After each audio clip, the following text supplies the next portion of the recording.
The preparations are in full swing in Uttar Pradesh's Ayodhya ahead of Prime Minister Modi's visit to the city on the 30th of December, during which he will inaugurate the redeveloped railway station and the new airport days before the Ram Temple consecration ceremony.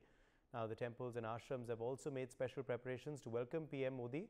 Residents of Ayodhya and the surrounding districts are enthusiastic for the visit, and of course the big day in January. People from nearby districts are also expected to join in extending a welcome to the Prime Minister. Well, we are being joined now by Sharat Babu. He is owner of Anuradha Timbers International in Sikandrabad, the company that is making over 100 doors required for the Ram Temple in Ayodhya. Welcome, Sharat Babu. Thank you for being with us. How did this contract come your way? How did work start for making the doors for the Ram Mandir? Namaskar. Sri Rama Janmabhoomi Ayodhya Mandir, we were asked to manufacture all the doors for the Sanctum Sanctorium, which is the Garbhagudi. And then the surrounding doors, which are about 18 numbers, are ready for the inauguration, for the inauguration ceremony. On top of it, we have made another 100 frames for the pilgrimage facility center, etc. We got this order through the regular process of selecting the best skilled companies or artisans from the country. And we have experience in doing this kind of works with Yadadri Temple and several large wooden sculptures and carvings, etc., which has been our company's speciality. So we were selected by the Larsen & Toubro and Tata Engineering Consultants, as well as Ayodhya Trust, and we were given this task to complete this job at a fast phase because the temple inauguration date has been announced, and we were asked to do these doors at a very short period of time, and we were able to successfully complete all the detailed carvings in this temple. All the doors are now completed, and gold plating is going on. We will be starting to install these very soon into the temple. Okay, about how many doors are they? Total number of doors are, so far we have completed about 118 numbers. 18 doors will be completely made with gold plated. Beautiful. So it's going to be 18 doors which are completely gold plated and 100 other normal wooden doors which you are going to be making. Tell us about how the design was finalized for these doors, and are they different or are they pretty uniform? The Garbhagudi door is obviously different than rest of the doors, which has the peacock motif, which is decided by architect Sompuraji, and all these drawings are issued by them, of course vetted by the trust, the Tata consultant, as well as L&T. The whole team gets involved in this kind of projects, and we were successfully executed with a very detailed, minute carving for these Garbhagudi door, as well as other doors have similar style, but different motifs like elephants, lotus, as well as devatas, deities. All these are being incorporated into the door carvings. Yes, and you know, did your team work with anyone from the Ayodhya Trust on the design, or was it completely left to you independently to design the doors and of course the motifs? No, they are issued to us by architects, the Sompura architects, as well as Tata Engineering Consultant and Ayodhya Trust, as well as L&T. Everybody has a role in finalizing the design. Okay. How many days has it taken you to make these doors? Which we did as per our scope of action. Yes. How long has it taken to complete these doors? We have started in the month of June, and right now we have completed all the tasks which is given to us in phase 1. And the work is continuously going on. We have set up a workshop, a factory behind the near the temple, and all the workers are staying in Ayodhya and completing this job day and night. So the work is going on in Ayodhya for the doors? Correct, sir. Okay. And by when are they going to be installed? They are already once installed, dry fitted, and then we removed it for gold plating. Once gold plating is completed, we will be installing it very soon, in a few days. By end of December, we will be starting the installation, which won't take much long time. They are already done. Okay. How proud are you to be associated with such a grand temple, which of course is going to really go down in history forever? It's a divine blessings or divine intervention. We got such a big opportunity, and we trust that the job which we were entrusted, we have done our whole responsibility, which we have completed with 100% dedication, and the doors have really come out beautiful, and everybody is liking it. So we have a satisfaction, what we call it as a job satisfaction, has been achieved with the task, with the given very short timelines, which we were very nervous in the beginning. But at this point of time, we are happy that we were able to complete this task. No, I'm sure, and once they're gold plated, it will look even more beautiful, of course. Are you excited for the 22nd of January, as the entire nation is? Will you be in Ayodhya yourself? Yes, sir, I will be. I am invited by the trust. I will be present there. Okay, you will be present there. And do you believe it's a big moment for the country? The fact that finally, after so much of dispute, after so much of unhappiness, the Ram temple will finally be ready to be open for devotees. That's correct. Okay. Thank you so much, Sharat Babu, for joining us on NewsX and sharing your thoughts on this temple, and of course also telling us more about the design of the doors which you have done. Now, as India nears the inauguration of the magnificent Ram Mandir, my colleague Rana Yashwant has filed ground reports from Ayodhya. गर्भगृह यानी कि राम मंदिर में जहां रामलला की मूर्ति विराजमान होगी, वो जगह कौन सी है मैं आपको दिखाना चाहता हूं। आप देखेंगे तो पीछे वो जो हरे रंग की चादर है, उसके आगे जो निर्माण चल रहा है वो गर्भगृह का निर्माण है।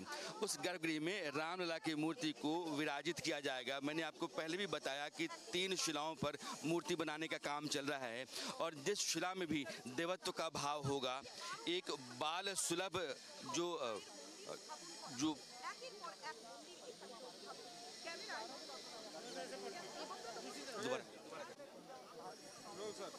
राम मंदिर में जहां रामलला की मूर्ति विराजित होगी, यानी कि जिसको गर्भगृह कहते हैं, वो कहाँ है मैं आपको दिखाना चाहता हूं।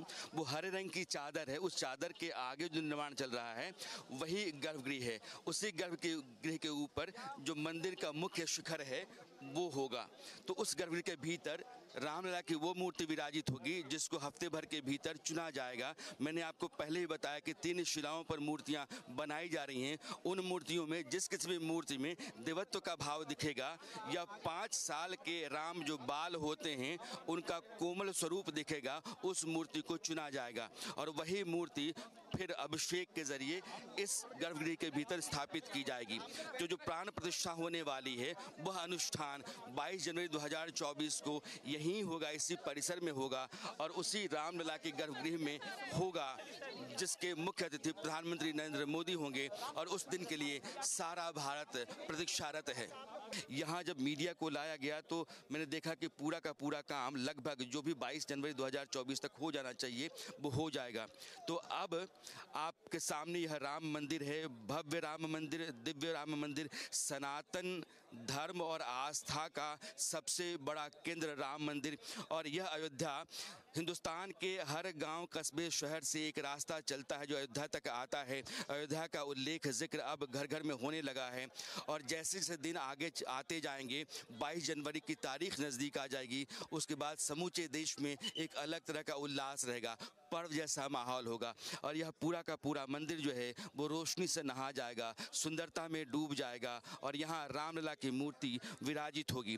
मैं आपको बताऊं कि 3 मूर्तियों पर, 3 शिलाओं पर काम चल रहा है, और उन शिलाओं में से जो भी एक शिला चुनी जाएगी वही गर्भगृह में स्थापित की जाएगी।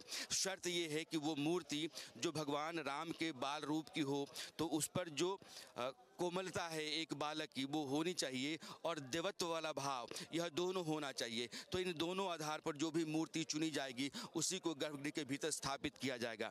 अब जो समय है वो है 22 जनवरी को 12:29 से लेकर के 12:30 तक, यानी कि 84 सेकंड का जो समय है, यह कालखंड जो है वह उस अनुष्ठान का है जिसको हम प्राण प्रतिष्ठा कहते हैं।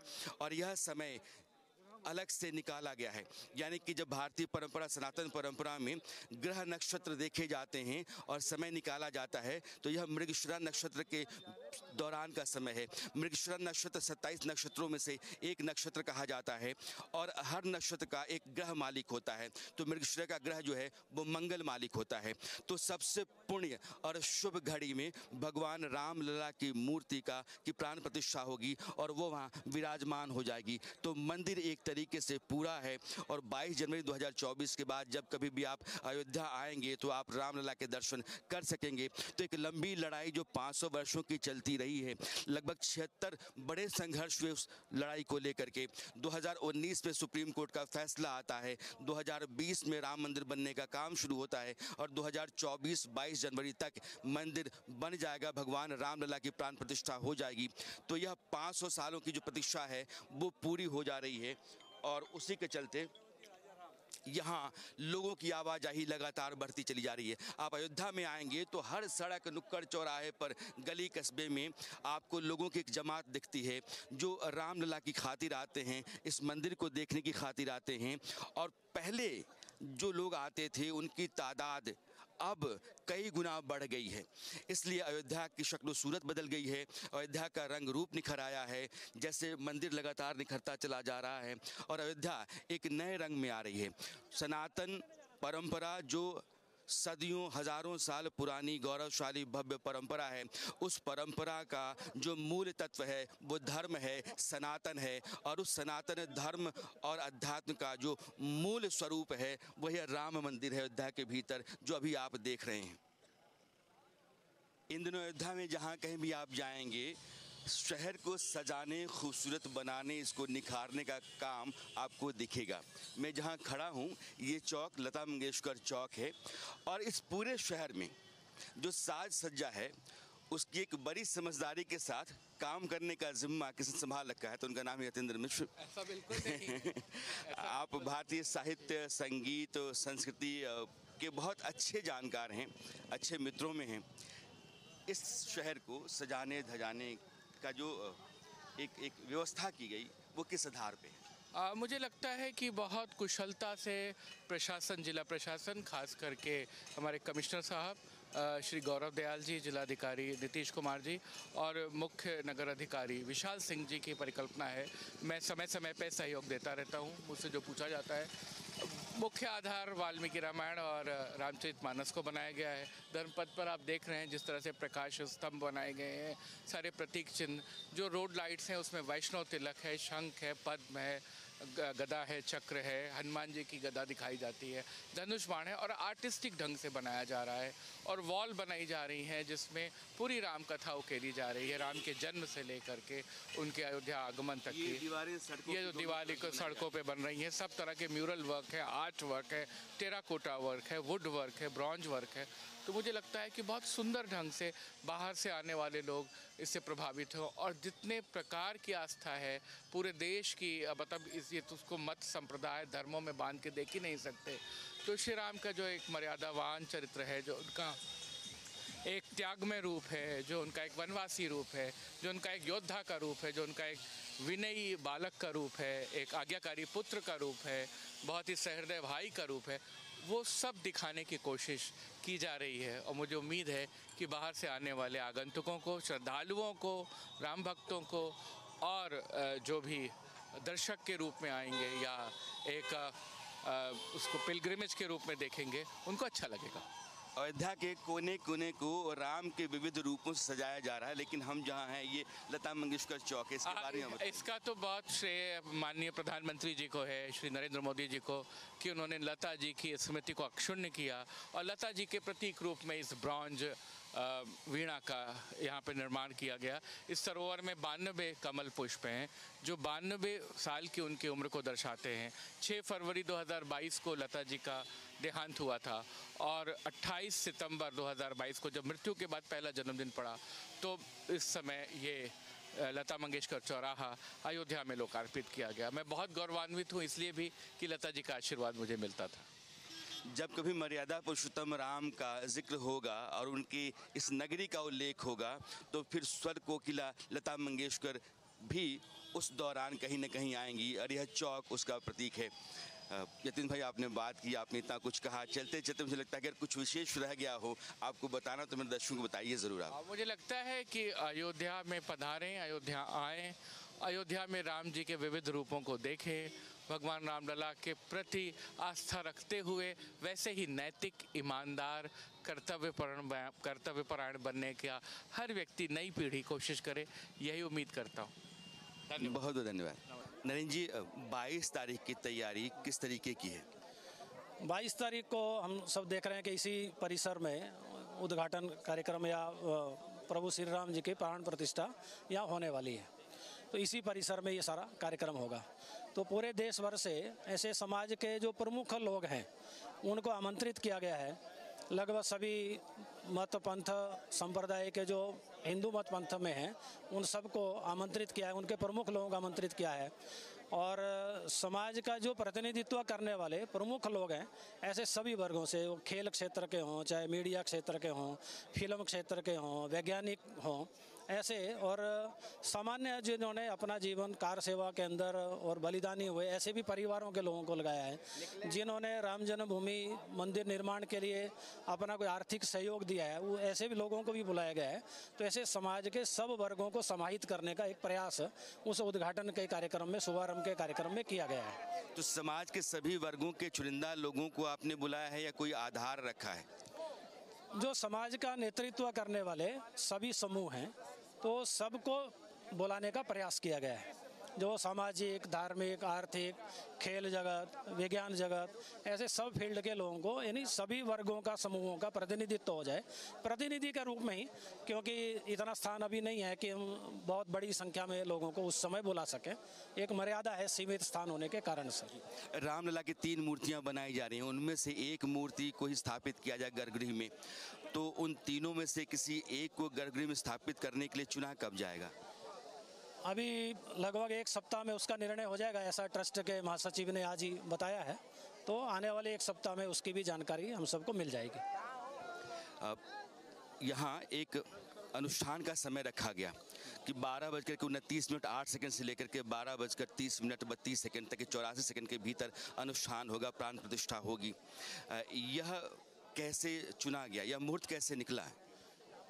इसका मुझे पूरी जानकारी तो नहीं, लेकिन जो उसके जानकार लोग हैं, ज्योतिष शास्त्र के विशेषज्ञ हैं, उन सब से राय मशवरा करके ही वो समय जो है, मुहूर्त का समय वो निश्चित किया गया। मेरे साथ पूर्णिमा हैं, आप इंजीनियर हैं, लड़की हैं और मंदिर के निर्माण में लगी हुई हैं। पूर्णिमा, आप यहाँ क्या करती हैं? Basically, I'm an electrical engineer and working here for assistant manager planning. So basically, मैं planning का काम देख रही हूँ यहाँ पे electrical part के लिए। इलेक्ट्रिकल पार्ट देख रही हैं। ये जो मंदिर बन रहा है, अगर कोई पूछे आपसे इस मंदिर की खूबी क्या है तो आप क्या बताएंगी? I can say first we are preparing this temple with pink sandstone, which we specially brought from that Bansi Paharpur village, which is in Rajasthan. Yeah, and secondly, I can say we have constructed this temple almost for 100 years. Surety is for 100 years for build quality. ये जो पत्थर हैं ये भरतपुर के राजस्थान के sandstone हैं और इनको तराशा जा रहा है, नक्काशी हो रही है। जो इसमें कार्विंग हो रही है, that carving part is like a very minute, very minor carving we are doing in this project. आप तो इलेक्ट्रिकल इंजीनियर हैं, तो जब ये मंदिर सजेगा तो कैसा दिखेगा? ये देखने के लिए आपको दिवाली पे जरूर आना चाहिए था, क्योंकि उस टाइम पे भी हमने इस मंदिर को बिल्कुल उसी तरह से सजाया था that we are going to do on that 22nd।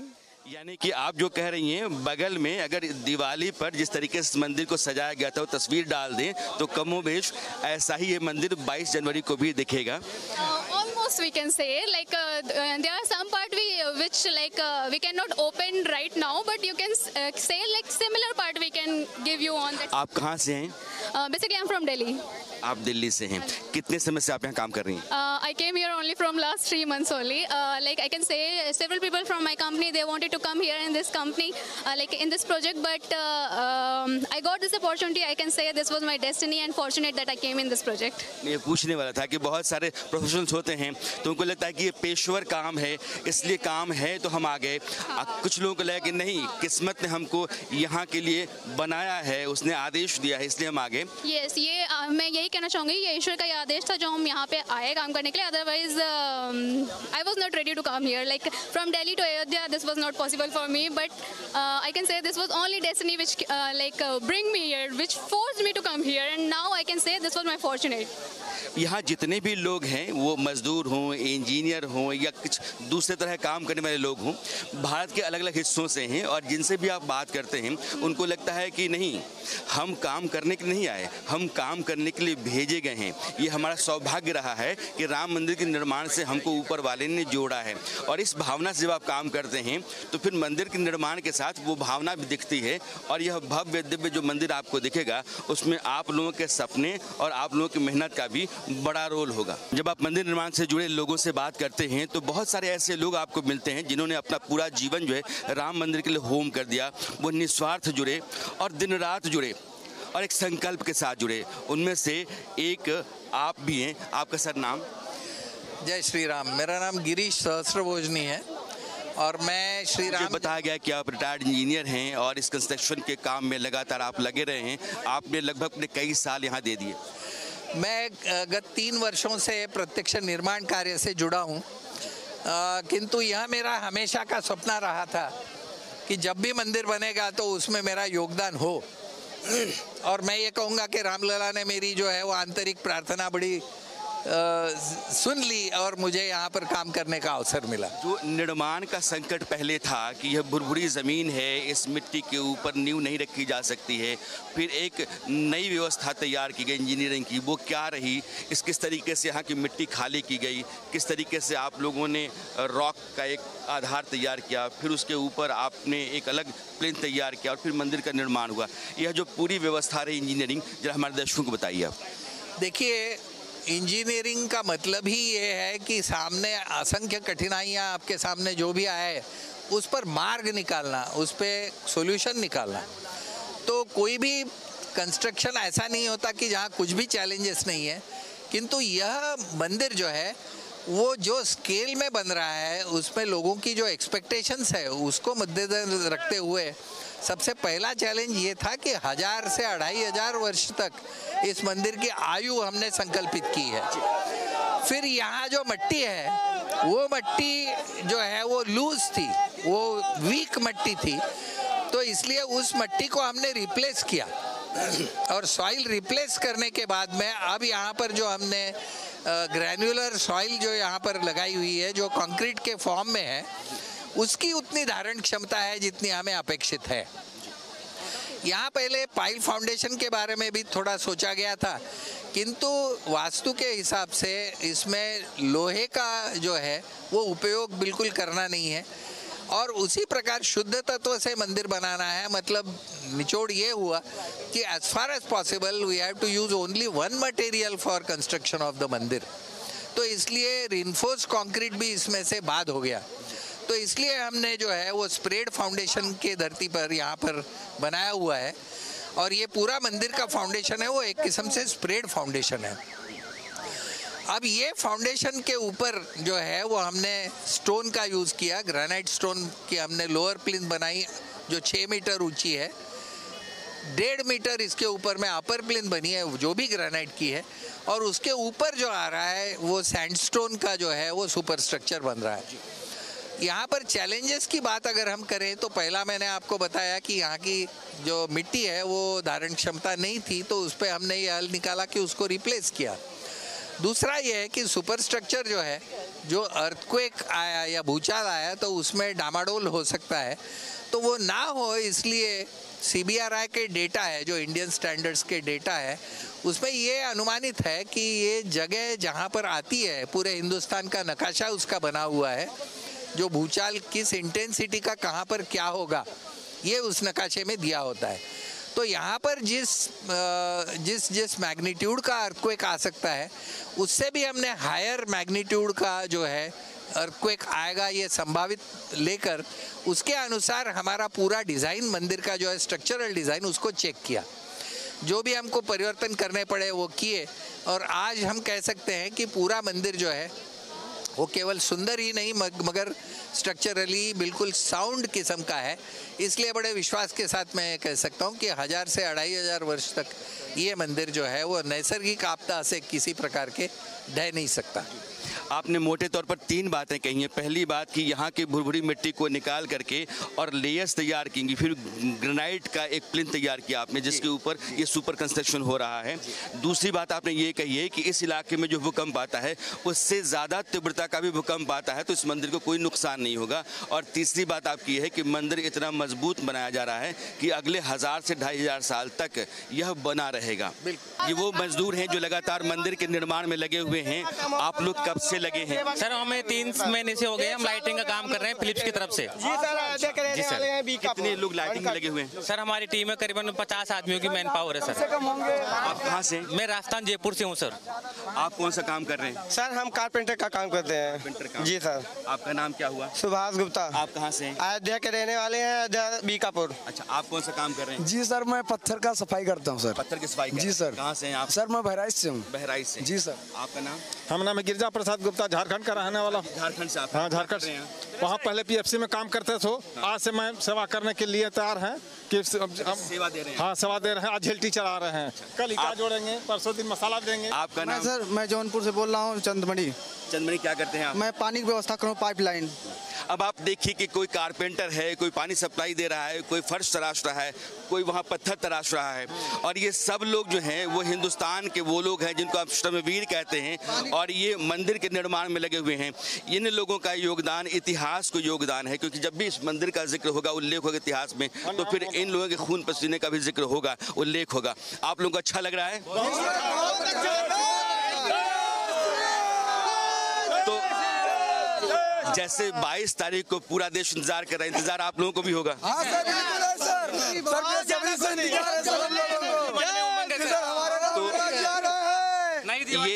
ये जो आपका काम अधूरा है 22 तक पूरा हो जाएगा? बिल्कुल हो जाएगा सर। सर दिन रात काम करेंगे, हम पूरी मेहनत से करेंगे, पूरी लगन से काम कर रहे हैं। दिन रात काम करेंगे, 24 घंटे लगा देंगे, लेकिन 22 तारीख को मुहूर्त से पहले सारा काम पूरा हो जाएगा। जब हिंदुस्तान मंदिर को देखेगा तो मंदिर भव्य और दिव्य दिखेगा। For more such videos, subscribe to the NewsX YouTube channel, hit the bell icon.